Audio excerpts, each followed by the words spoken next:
Welcome to Swords and Hammers. Truth comes clothed in tales, and the soul remembers what the mind alone forgets. The world is loud, but for the next few minutes, it can wait. Take a moment. Settle yourself. Listen well. Come, let us begin. The infinite library of vessels.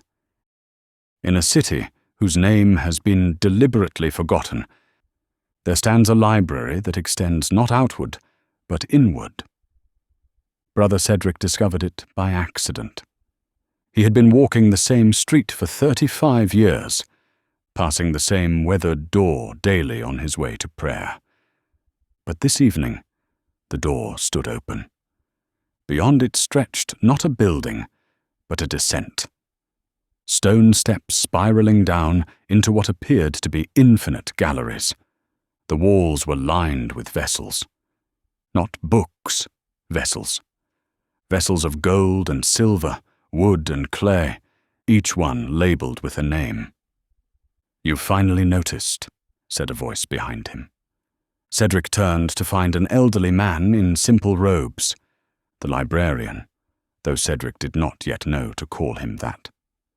The man's eyes held a peculiar quality, as if they saw not just what was, but what could be. "Every vessel here corresponds to a soul," the librarian explained, leading Cedric deeper into the spiraling galleries. "Some hold light, some hold darkness, some." He paused at a tarnished silver chalice. "Hold things they were never meant to contain." Cedric reached toward the chalice, but the librarian caught his wrist. "That one holds 30 years of resentment. Its owner nurses it daily, feeds it with fresh grievances. It was meant to hold wine for the master's table. Now it holds only poison." They descended further. The galleries multiplied, each level containing thousands upon thousands of vessels. Here, a golden bowl filled with anxiety that its owner mistook for prudence. There, a simple wooden cup, humble in appearance, that blazed with an inner light so pure that Cedric had to shield his eyes. "Why show me this?" Cedric asked. The librarian smiled, an expression both sad and hopeful. "Because you need to see your own vessel." They walked for what felt like hours or perhaps minutes. Time moved strangely in the library. Finally they stopped before a clay jar, cracked and stained. Cedric knew it immediately as his own. "Look inside," the librarian commanded. Cedric peered in and recoiled. The jar was filled with a dark, viscous substance. Years of comparing himself to others. Decades of silent envy. Moments of spite carefully preserved like specimens. He had not known he had been collecting these things, or rather, he had known, but had renamed them. Righteous indignation deserved recognition. Reasonable expectations. "The vessel remembers what we pour into it," the librarian said gently, "even when we forget." "Can it be cleansed?" "That depends. Are you willing to empty it completely?" Most people want to keep just a little of their corruption, the parts they've grown comfortable with, the sins they've befriended. Cedric considered this. He thought of Brother Francis, whose success in ministry he had secretly resented. He thought of the bitter satisfaction he felt when Francis had stumbled. These feelings had become familiar companions in his loneliness. "There is another way to see," the librarian said, producing a mirror. But when Cedric looked into it, he saw not his reflection, but a vision. Himself, as he could be. His vessel, the same simple clay jar, but clean, radiating a gentle light. In the vision, he watched himself teaching children, his words carrying a weight and authority that came not from position, but from purity. He saw himself offering comfort to the dying, his presence bringing peace because he himself had been cleansed of turmoil. "Every vessel in this library faces the same choice," the librarian continued. "Remain filled with whatever has accumulated, or submit to emptying and cleansing. But know this," his voice grew urgent. "The Master is always looking for vessels he can use. He passes by the contaminated ones, no matter how beautiful their exterior." Cedric understood then that the library was infinite, because it contained every human soul that had ever lived or ever would live.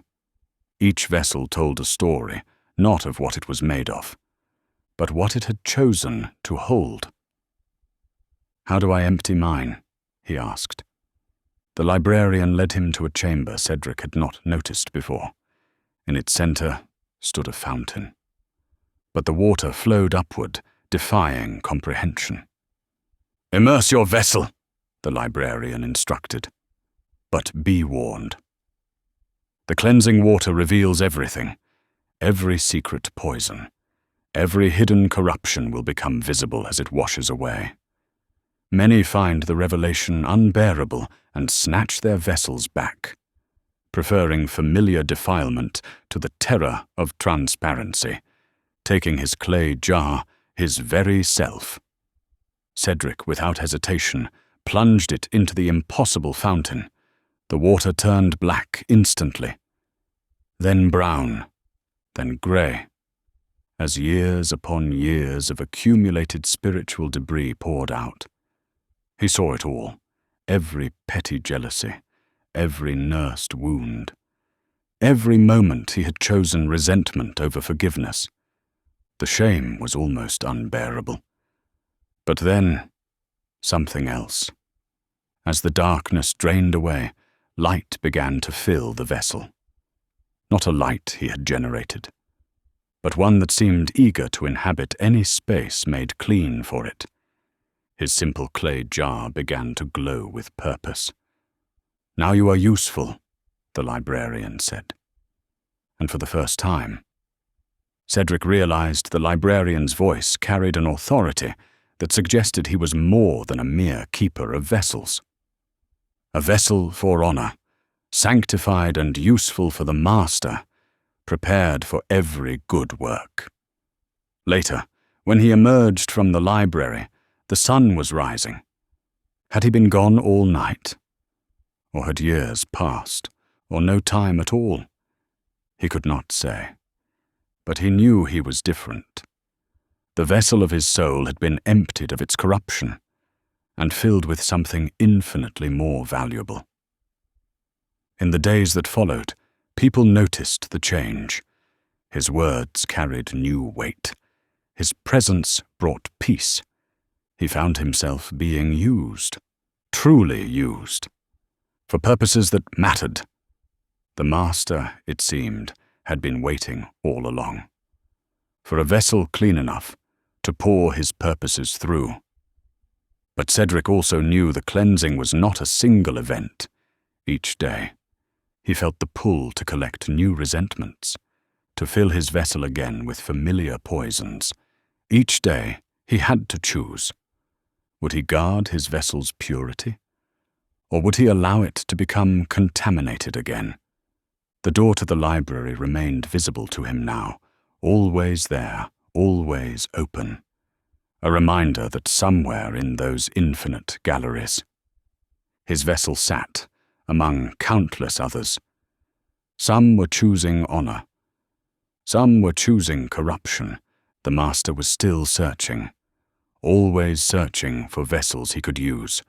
The question echoed through eternity. Which would we choose to be? The Master, the Lord Jesus Christ. He is searching. He is searching for you. Selah.